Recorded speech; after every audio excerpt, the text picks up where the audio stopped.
Good morning. You are watching Issues at Hand on Church of Uganda Family TV. My name is Bruno Edgar. Now, Issues at Hand is proudly brought to you by Protea Hotel Entebbe, where you can get yourself a relaxing moment. We are getting into the festive season. Christmas is here, and so you'd like a nice place where you can go and have a Christmas lunch, or you can spend 2 weeks at Protea Hotel Entebbe by the shores as we celebrate the birth of Christ. So make your reservations and bookings today, and please know that Issues at Hand is also an opportunity for you, our family members, to talk back to us and give us your views on the discussions that you're having. So you can send us your messages on WhatsApp. That's our WhatsApp number, 0787-447-684 0787-447-684. We want to hear from you, especially on today's topic, which is dealing with drug and substance abuse. Now, my guest for today is returning, and that's Mr. Drileba Dratibi Daniel, who is the founder and director of Restoration International Limited. And now, when you were last here, we were talking about depression, and mental illness, and it's good to have you back to talk about such a critical issue, which is dealing with drug and substance abuse. Welcome back to Issues at Hand. Thank you, my host, and I want to send regards to all our viewers this morning, the Tuesday 15th of November 2022. I know we are going towards Christmas, and I want to say Merry Christmas and a Happy New Year to everyone out there. Fantastic. All right, let's go straight towards the matter. What is a drug? Different people will define a drug in different terms, but in simple terms, I want to bring out a drug is any chemical substance which, when taken, affects anybody in terms of their physiological and psychological functioning. So that you see that somebody, after taking something, this begins to interfere with how they operate, and it affects how the individual's body functions, their mind functions, even the interaction with the community. So basically, that's a drug. Anything that you take that affects and alters your functioning. And so that can be positively and negatively as well. Exactly. And the reason I ask that is because the drugs we take, Fancida, Panadol, those are drugs, and they affect the body positively. Positively, yes. They fight ailments that cause sickness in our body. But in this case, we are specifically talking about we're looking at illicit drugs that affect the body negatively. Exactly. Yes. So thank you for that definition. Yes. So now that we've understood the drugs that we are talking about for this specific program, when it comes to drug and substance abuse, what do we mean by that? Now, this is when we misuse it. This is now the misuse, where we will still talk about the drugs that are supposed to be given to any person, but under regulation for treatment. Those ones are good drugs, but even sometimes people abuse them by taking overdose of it. But then looking at this other side also, we are looking at drugs which are not prescribed by any medical officer, then which is being used in the negative sense. And this will affect everything around the person, beginning from the three aspects of life. 1, the mind. 2, the body. 3, the interaction with the community, the social aspect. So those 3 will definitely bring in issues. That's why I want to at least be able to analyze it and find out where is it coming from, how does it happen, and how can people be helped through this. So again, it's just that some of these drugs might be used for a positive purpose, like for instance treatment. Exactly. But they are misused by particular persons, and they're misused for particular purposes that we shall discuss later. So that's drug and substance abuse. Now, in terms of drug addiction, what is drug addiction, and what are the stages when it comes to drug addiction and substance abuse? Now, when it comes to addiction, the word addiction is where somebody gets to a place where they get to depend on something. If that thing is not there, they can't survive. Okay, that's why we're saying, hey, look here, let's say no to drugs. Because when we say no to drugs, it will help. Because saying no to drugs means that we look at all aspects. Now, drug addiction has stages. The first stage for anyone who is out there who has ever tested any drug, because I was there myself, also inclusive, because I've been there myself. Anybody who begins with the drugs begins from the first place is experimental stage, where they just want to experiment. How does this thing feel? How does it taste? You just want to experiment. Yeah, that's the first phase, because you will hear people talk about it, and then you're like, but how does this thing really feel? If somebody takes it, how do they feel? You just want to experiment. Where they will say, you just test. You know, that is the first place. Then you test. And then after testing, before you know it, you get to the second stage, which is the regular use. Because you've tested it, and it is okay to you, and then you begin to have a regular use. Now, when you begin to have this regular use, and then it goes to the third stage now, where you get to abuse stage. In the abuse stage, from the regular use, you begin to increase the quantity and the frequency of taking it. And then you begin to abuse it. And then you take it overboard. And then from that stage, the last stage now is the stage of addiction, which is also now called the dependency stage, where you can't do without it. For example, this morning, there are people who have gone to work, but they have gone to work after taking it. Because if they don't take it, or whatever it is, if they don't have it, then life will not move. And that is the worst stage now to be in, because this is the stage where many people have lost their jobs, many people have lost their lives, many people have lost their families, many people have lost things around them. Why? Because people have gotten fed up of that behavior, where now they have gone, I remember you go through the abusive stage. Because when you are now abusing this drug, that means that even your character has issues there also now. And then from there you go to the addiction, where you can't do without it. Can you give us your personal experience of the different stages that you went through, and what particular drug were you misusing in your past? In my past, yes. You know, all of us, we've been there. Let me just take this simple aspect of alcohol. Yeah. Alcohol, you begin to take it. After taking it, then before you know it, of course from friends, because we will also see where it is coming from. And then after testing, you begin to have it regularly. So you were taking it as a result of peer pressure, you wanted to fit in? Of course, definitely, yes. That's where, when we go to issues of drugs, definitely whoever is in drugs because he or she wanted to fit in, and he or she has been influenced by friends, or he or she has been influenced by the environment, which we're also going to look at later on, and also different other factors that come in. And then you look at it, and then from there, you begin to have it overboard. If you were used to having only 2 bottles, then you go to 5 bottles. If not 5, you go to 8 or 10. And then before you know it, it begins to waste around everything around you. Even your performance at work is affected. Your performance at home is affected. Your performance everywhere is affected. And then if God does not deliver you from this monster, then you will be destined for the grave. In your own story, were you aware that, because you said at first it was just hanging out with friends, experiment. Yes. When did you start noticing that? Did you start noticing that shift in terms of drinking more alcohol? And then when did it become addiction in terms of would you go an hour without taking any alcohol? And how bad did it become eventually? You know, what happens is, I remember telling these stories to people. When I was teaching in one school in Arua, I remember there is a trading center called Wandi. And in this Wandi trading center, there is a famous place called Alega Lega. And that's where we will kill all of our evenings. And it just began with fellow staff just going and having fun. But then before you know it, you begin to be regular with your friends regularly.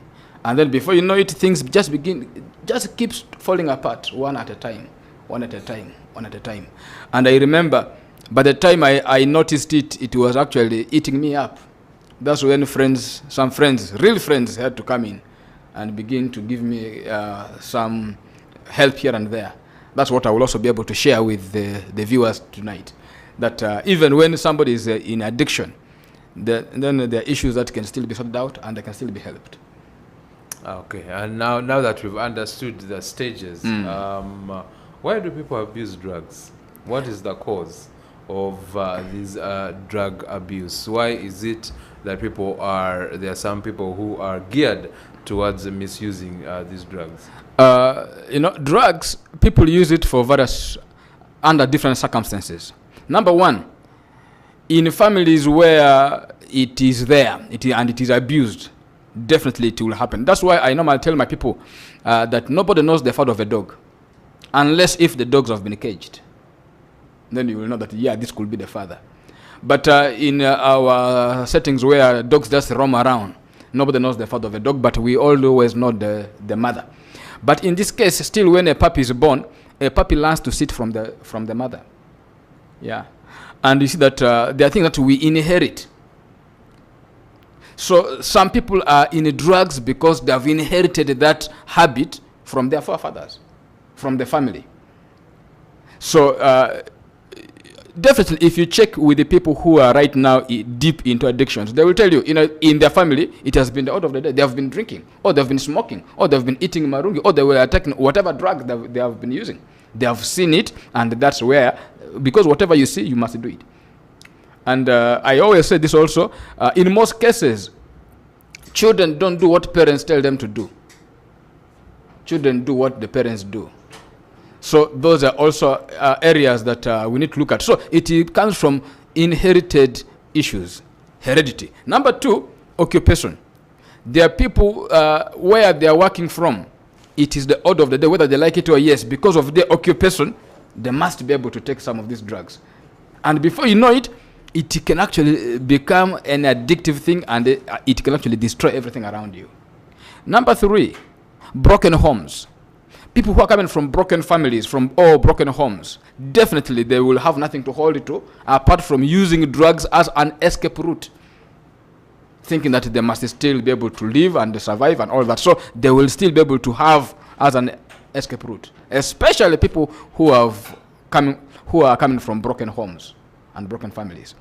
By broken homes and broken families, you mean, what do you mean by that? Where, for example, the father and the mother choose to disagree, to live together, so that means they have separated, either through mere separation or through divorce.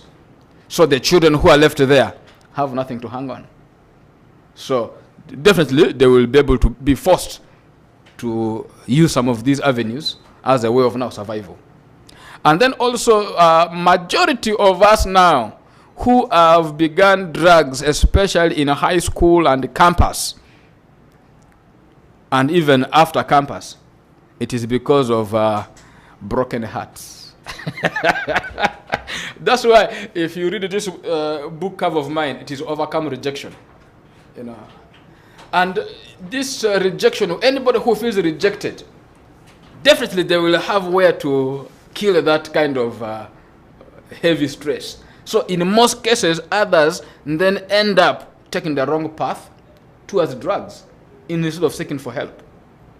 That's why most people now in a campus and even out of campus who are abusing drugs, most of them and most of us were coming from that place. I told you last time that I had to go through 8 heartbreaks. It is not a joke. And by the way, some of those heartbreaks triggered some of those behaviors of mine, because literally I am born in church, raised in a church, grew up in a church. Okay? But when some of these issues came, even my parents are not aware. And I'm even sure my father will even get to know that I was once on the drugs today, after watching this program. And many parents actually don't know that their children are actually on the drugs, because we don't even have time for them to find out what's going on. So you were particularly one of the drugs you struggled with was alcohol. Yes. In terms of your addiction. Yes. So would you say that it became even worse after you suffered those heartbreaks? Yes. And then also the other issue is trauma. When people go through trauma and they don't manage that trauma well, that trauma can lead them into drugs. And then they will also graduate through all those various stages, from experimentation to regular use to abuse stage and to addiction. And then also ignorance. Some people take it ignorantly. They don't know. So because they have seen others taking, let me also take. And then also curiosity. How does it feel? Like I was telling you, when this CT5 gene, the latest alcohol that was manufactured in Arua, hit the market, people began dying of this CT5 gene. So one boy said he's not sure. He wants to first prove if it is true. He took 5 bottles, and he never passed that day. He's buried. Out of curiosity, he wanted to. Is it true? How does it feel? What is there? What is in it? So those are some of the reasons why people actually end up there. But I'm calling upon everyone out there saying, please say no to drugs under whatever circumstance. We've been there, we know, and it's not helpful. It is only destructive. It will only destroy your life. Please get rid of it. Don't you ever try to think about drugs, because it's not good enough for any one of us. Oh, definitely. And you mentioned one of the drugs you struggled with was alcohol. Yeah. One, what are some of the most commonly misused or abused drugs, especially in our community? And two, what apart from alcohol, what particular other drugs did you struggle with? For me, particularly, it was only alcohol that I struggled with, but I was able to be helped and get out of it. But then also there are other drugs as well. One of it is marungi. Marungi is a drug that people actually don't understand, but it is actually a huge drug, and it has actually destroyed so many lives. There's, of course, tobacco. There is marijuana. You can see the marungi is right here. And imagine that's your boyfriend, and then he's smiling for you. I don't know how the women out there will feel, And you have these other drugs as well. You have the tobacco, you have the shisha. People are now enjoying this thing in the name of enjoying, but actually when they're actually killing themselves. And you have cocaine, you have, I've talked about opium, there is marijuana, there is cocaine, there is alcohol, of course. All of these are some of the basic examples of the mainly abused drugs. And actually, right now in West Nile, there is a latest version people have just introduced, and they have been taking the dry scales of snakes. How so? When a snake kind of gets off Sheds its skin. Yeah, and then that dry skin is what they gather and smoke. And I was asking some of them and asking them, really, what does it help? Said it is even worse than cocaine. I'm like, okay, I didn't know this, And even petrol. I think that's why petrol, the price of petrol has actually gone high. I'm suspecting, because even humans have begun competing with the cars in taking petrol, in sniffing petrol, so that they can be really, really, really high. And those are some of the examples of the commonly abused drugs. And how do people get in contact with such drugs? I know, for instance, when it comes to marijuana, that's cannabis. It's illegal, especially when it comes to its use. It's illegal in Uganda. So how do people, and even things like cocaine, how do people, and where do they find such drugs, the likes of cocaine? Of course. Especially in school. And because I remember even in my days in campus, people used to get these drugs. And you wonder, how would they get them? One thing is people get these drugs through friends, because these are issues that happen with the friends. Of course, it's friends who will definitely bring you in. And friends will always, even the boys, like there are 17 boys in one primary school who were on cocaine. I've never seen cocaine myself. So these are P7 pupils this year. So these pupils, I was called to go and engage them, and I was talking to them and asking them, so where did you get it from? Said, from friends. Then I'm like, wow. So how did these friends, as little as they are, how did I get this? You can start friendships can actually kill you, or they can help you grow. In this particular case, you see that friends bring these things in. Number two, some of these drugs, especially the marijuana, the marungi and all that, if you walk all the corners of this country, Uganda, you will find plantations of these drugs. So there are places where these drugs are actually cultivated.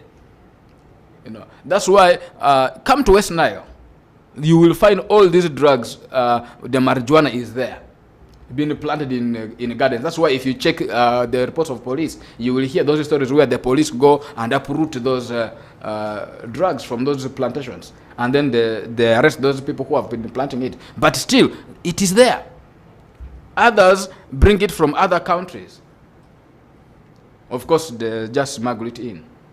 And looking at West Nile as a region, for instance, West Nile borders Southern Sudan and the DRC Congo. So you can imagine that this kind of trade of those kind of drugs can actually be high because of the porous borders. But then once it lands, say, in Uganda, then it is easier to reach even here, even other parts as well. So that is how some of these drugs move and how they're easily accessed. And then also some of these are brewed from homes. Say alcohol. If you go to other homes, they will tell you that for them, they don't take the Nile lager.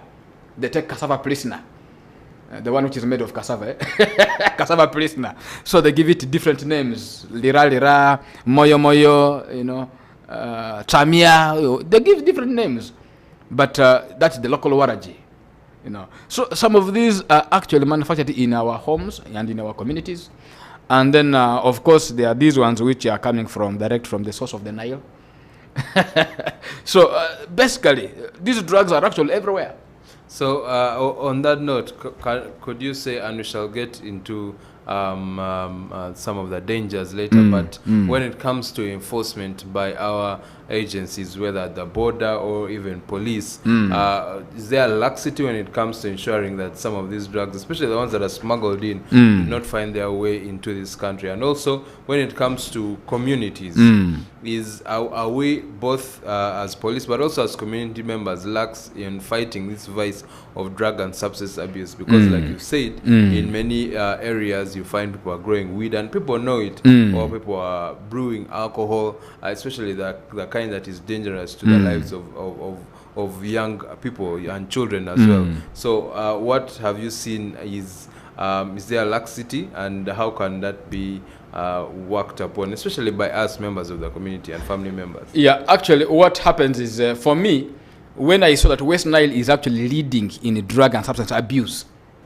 what so far I realized was it is across the board. Because I've gone to communities where even the LC1 chairman has his plantation of marungi. Or the LC1 chairman is even involved in the trade of marijuana. And you realize that the community has been in that kind of state for long. So, but right now, what we're trying to do is we're trying to do community dialogues, where we go to the communities, we involve the LCs, we involve the police, we involve the community members and opinion leaders and the politicians, and then we sit down with them and discover how much damage these drugs have actually caused us as people of West Nile, and even across the board. And then from there, and then we say, okay, what do we think needs to be done? Actually, some communities have actually come up with the resolutions that for them, they don't want to see some of these drugs in their communities. Because every day you come to Arua, you go to Koboko, you go to Yumbe, you go to any town of West Nile. If you spend a week there, you will be able to meet a new face of a mentally ill person per day. And the cause is drugs and substance abuse. So, and then when people have realized this, they are now saying, okay, I think let's do something. Let's engage communities. Let's be able to fight this monster, because it begins with dialoguing, talking about these issues. Because, well, people who used to take this, they had their reasons why they were taking it. They didn't see the health hazards. But now that we are seeing the damage which has been caused by this drug, so we are re-engaging the community, we are re-engaging the church leaders, we are re-engaging the different communities to be able to advocate for people to get rid of drugs, because it is consuming people. And actually, some churches have even personally engaged me to go and talk about drug and substance abuse to their members. And I go and explain, share my story, and share how things can actually be managed and how people can actually get out of this. You know, even just this weekend, I was in Arua. We had the Focus conference of, I'm sure you know Focus, Fellowship of CUs. The 10 higher students of learning, the Muni University, Muni NTC, the School of Nursing within Arua, the PTCs within Arua, the technical schools gather their students, and then I was still talking the same issue of drug addiction and how to break it, because it is a common thing now in schools. It is a huge thing in universities. It is a huge thing in the primary schools as well. So we are trying to engage at all fronts and helping people to understand the impact of these drugs. First of all, on our health, mentally, and two, on our society. So many families have broken because of this. So many mothers and the fathers have committed suicide because of drugs, because they reach a place where they can't do without, and then if they can't afford it, nothing moves. You go to many communities because people need to afford these drugs, because these drugs are also very expensive. So what does that mean? People go in theft. They go stealing. Theft cases actually have risen.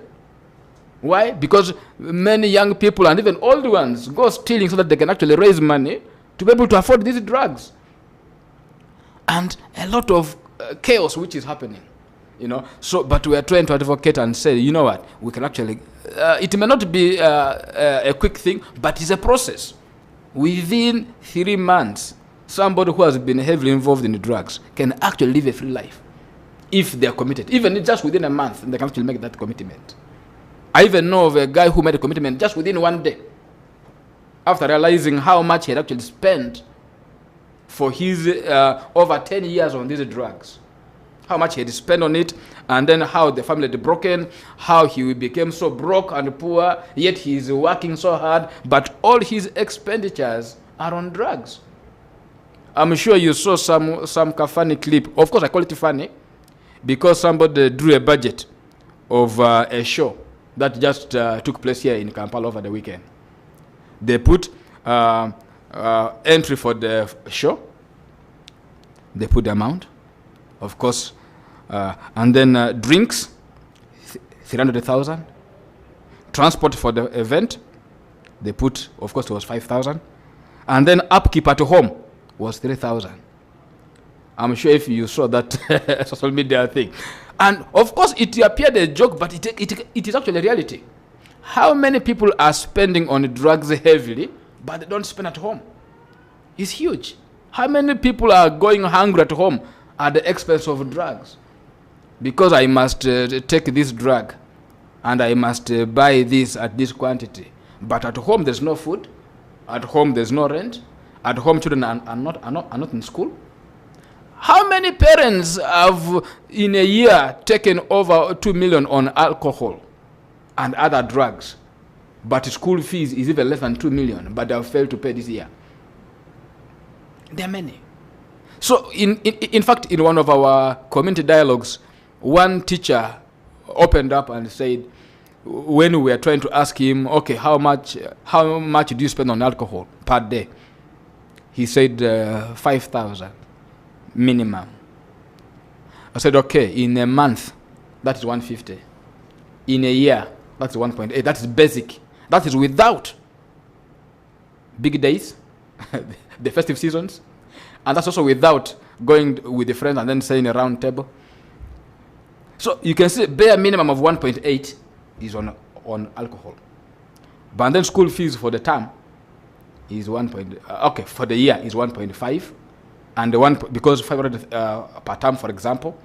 But then you realize that somebody doesn't have the 1.5 for school fees for the child, but has the 1.8 in a year for the alcohol that he has become addicted to, that he can't do without. So when we dialogued this, and then he was like, wait a minute, I think I was living in total ignorance. Enough is enough. I'm out of this deal. Right now, the things have changed around him. So it takes community dialogues, and it also gets engagement, and then finding out, because some people didn't know even how they got in there, and then getting out also has become so hard. But we are trying to say out here that please, it is possible. You can still get out of that mess. You can still get out of addiction. You can still get out of those drugs and live fruitful and productive lives.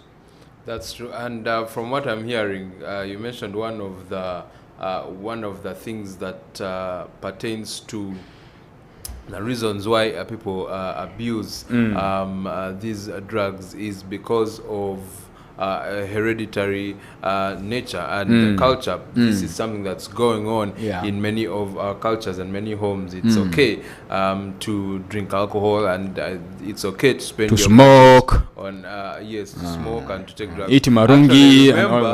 I remember in many of the weddings that you attend, you'll find that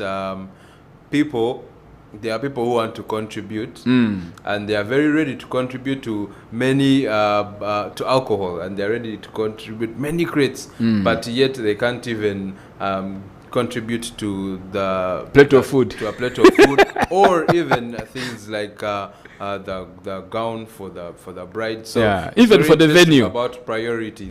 Even for the venue, but they are very ready.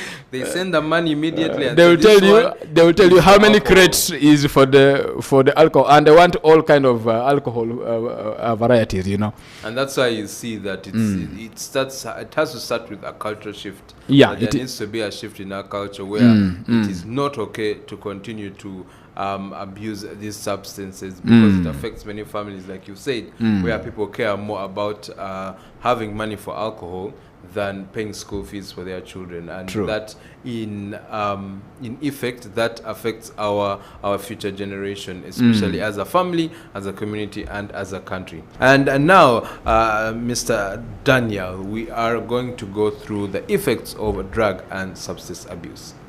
It is interesting. Like there's a time I was like I told you, I was born in church, grew up in church, and I've had an encounter with the one verse, and this is going to summarize for us the effects of drug and substance abuse.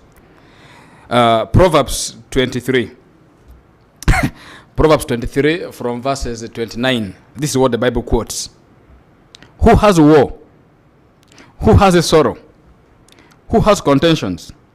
Who has a complaints? Who has wounds without a cause? Who has redness of eyes? Those who linger long at the wine, those who go in search of mixed wine.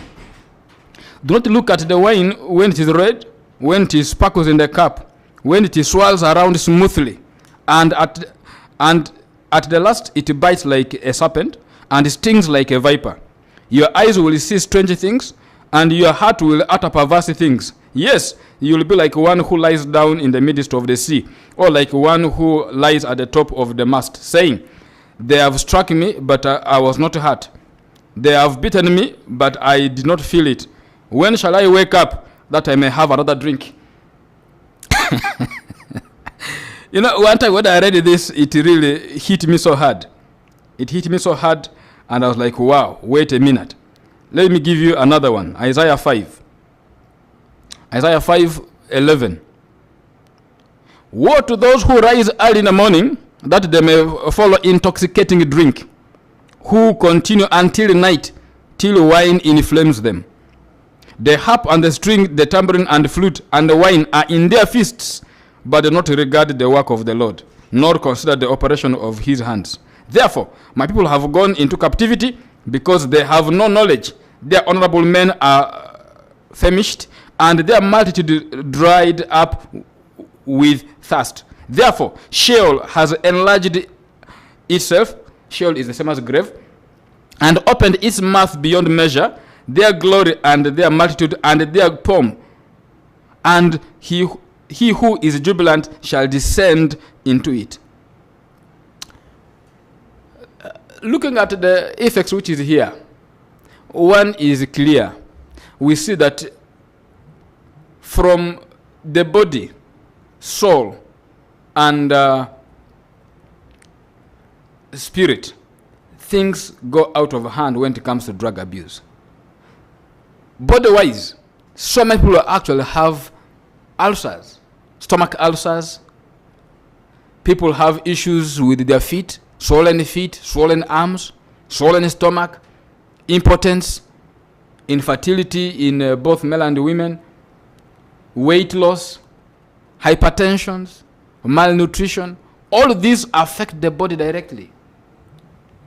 Check those who have been fully into drugs. Things are falling apart. Because at the end of the day, things are not moving the way they are supposed to move.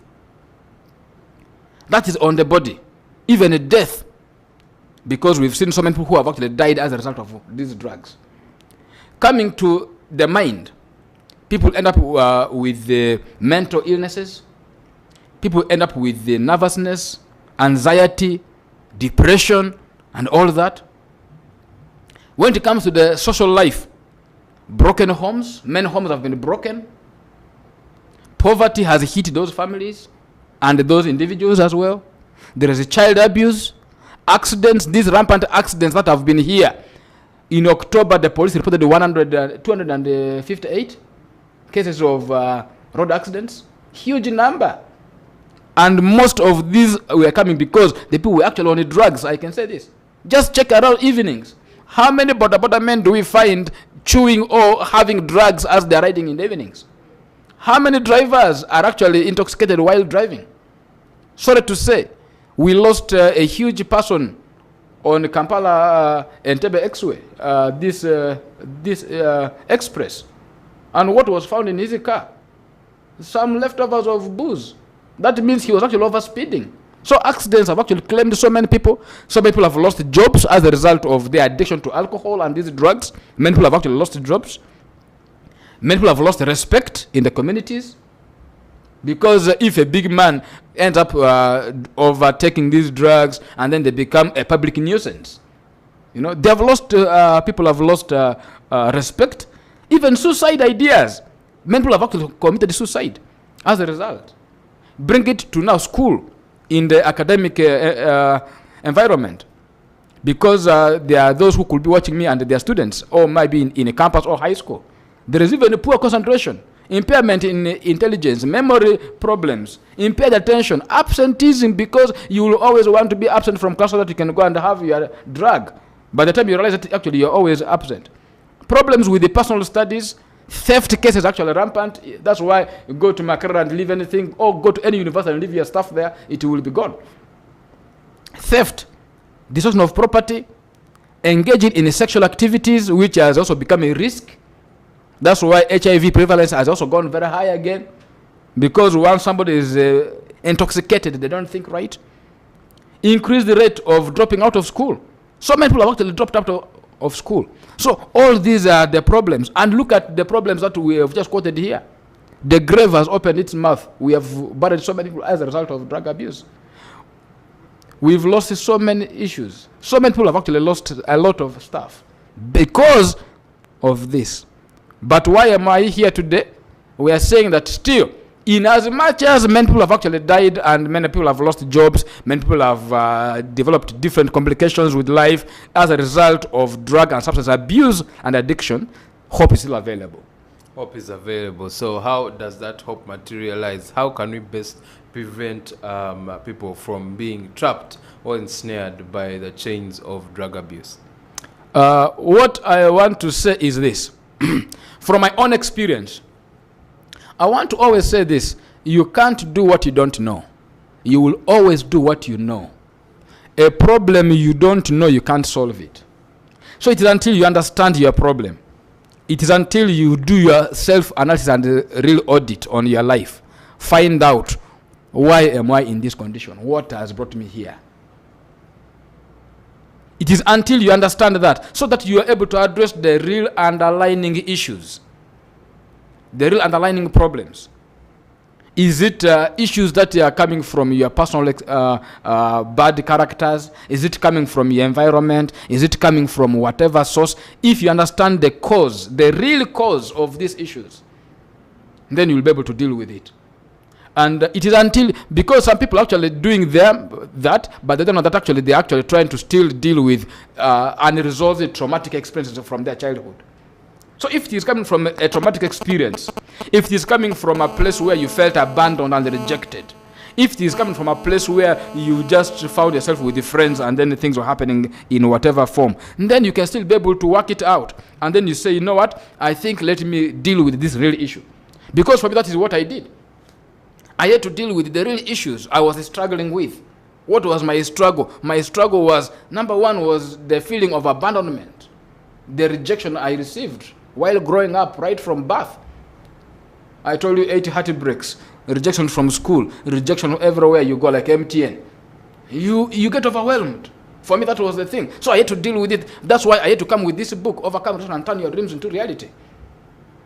If it is coming from whatever issue, first of all, deal with what is the background of this. That will really help you big times. Because that's when you will address the real issue. Because if you try to address the issue by just cutting the stem of a eucalyptus tree, I assure you, you may cut one stem, which is okay, but at the end of the day, when it rains, after a few months, that stem will sprout, and even over 10 will sprout from that one stem that you cut. The real issue, the real way of helping with this is uprooting the eucalyptus tree, digging, so that you're able to deal with the root issues. And in this case, you're not dealing with the fibrous root. It is the tap root. You know, so the tap root is what you need to deal with. And then once you deal with that, then you can be able to look at the rest of that I'm going to say. Number 2, seek for help. Help is available. Seek for help. Seek for counseling. There are people who have walked these journeys. Men, not only me alone. There are so many people here in this country who have walked this journey as well. And they can actually be of help. They can now be able to show you, okay, this is where I stepped, pass here. You can still be able to walk. Because we've walked these roads before. So we can be able to hold your hand as we walk along. Number 3, get support groups. These support groups will be able to help you to be able to move. There are so many support groups. And these support groups will actually help you overcome it very quickly. And then also these support groups can be found in our workplaces. These can also be found in our places of worship. Don't be in isolation, be in fellowship. Be in fellowship. And then choose to take control over your life. Many times when we are in this kind of scenarios, we attribute our issues to our family members. My mother is the cause. My father is the cause. So and so is behind this. But it is until I realize that actually it is not about them. It is about me. Okay? It's about me. It's not about them. So when you continue to attribute blame, pointing fingers to people, you will not be helped. You're just living in denial. Get to yourself and say, you know what? Okay, enough is enough. It's about my life. What do I want? What kind of life do I want? Is it this life, or I need to live a better life? So that it becomes personal. And also take advantage of activities and events that do not involve some of these drugs. That's why I don't attend some functions. Some get-togethers, I don't attend them. Because I know, even right from the onset planning, like you were saying, you will hear that there is a busy reunion. And they say, okay, so what is the budget? Booze is number 1 on the agenda. I don't go there. I don't show up. Because your environment dictates what you do. Sometimes you say, okay, for me I will not take, but I will take a soda. And then you go for short call, somebody pours alcohol in your soda. What will you do? You will have taken it. Before you know it, you are intoxicated. You know. And that is how some of us even got into there. Because, I am a church man. Okay, for you, you take soda, but come with us. You take soda. And the soda is poured in a glass. Everybody is poured their drink in the glass. So you go for short call, you come back. They've punched it. By the end of the soda, your eyes are beginning to see strange things. Before you know it, you are intoxicated. So avoid such places. Avoid that kind of groups. Because you are the average of the 5 people you spend most of your time with. If there are people who are addicted to any of these drugs, I assure you, whether I like it or yes, you will take it. Because even I know, even in our school days, I'm sure even you escorted your friends to the toilet. They come to you, you are very busy in the library studying. Say, man, come on, they escort me to the toilet. Because they are your friend, what will you do? You escort them. Because association brings participation. So mind those who are around you, because they will always want to get you there. And abstain from these drugs. It may be hard, but it's possible. Because I've been there, I know. And when I made that bold decision that, you know what, enough is enough. Enough is enough. Not just for the sake of my parents, but for my own sake. It's not about my parents. It's not about my family. It's about me. What kind of life do I want? Because if we continue saying, my family, I am doing this for the sake of my family, it won't help. Because you will deny yourself so many things. But let it be your own initiative to say, you know what? Enough is enough. Let me get out of this. What am I saying? Help is available. Always. It begins with you. Define and discover who are you. You know, there was a time I was talking with somebody, and then somebody quoted me this scripture. Said, no. Even it is in the Bible. They said that you give alcohol to those who are perishing, who are useless, who are broke, who are poor. Let them drink and forget their poverty and their unhappiness. Then I asked myself, okay, do you want to be among the poor? First of all, let's get that verse in context. This was the mother advising Lemuel, who was a king. Say, hey man, you don't need to drink because it will affect your judgment. It will affect everything around you. Don't take this. Give it to those ones. But then why would you want to relegate yourself to be among the poor? Why would you want to relegate yourself to be among the suffering? Is that the place that you really want? Is that the place where God wanted you to be in? So for me, that is where the issue is. Begins with you. You can actually make up your mind and say, you know what? Yes, I could have been on these drugs for all these years, and it has affected everything around me. It has costed me my job. It has costed me my family. It has costed me my wife, my boyfriend, my girlfriend. It has costed my husband. It has costed everything around me, even my money. But still, I can actually begin afresh. You can begin life afresh. You can bounce back afresh, and you can actually bounce back big. Thank you so much, Mr. Deliver TV Daniel, for taking us through that and helping us understand how to deal with drug and substance abuse. And thank you for joining us on Issues at Hand this morning. And just know that you can get help. There is help. Please seek help and know that there is always a second chance, like he has said. But something important for us parents is that we need to practice positive parenthood. We need to be there in the lives of our children, understand what they are going through, be present to walk the journey with them so that they do not go astray. Thank you for joining us once again on Issues at Hand. We'll return tomorrow. For now, it's time for a coffee break.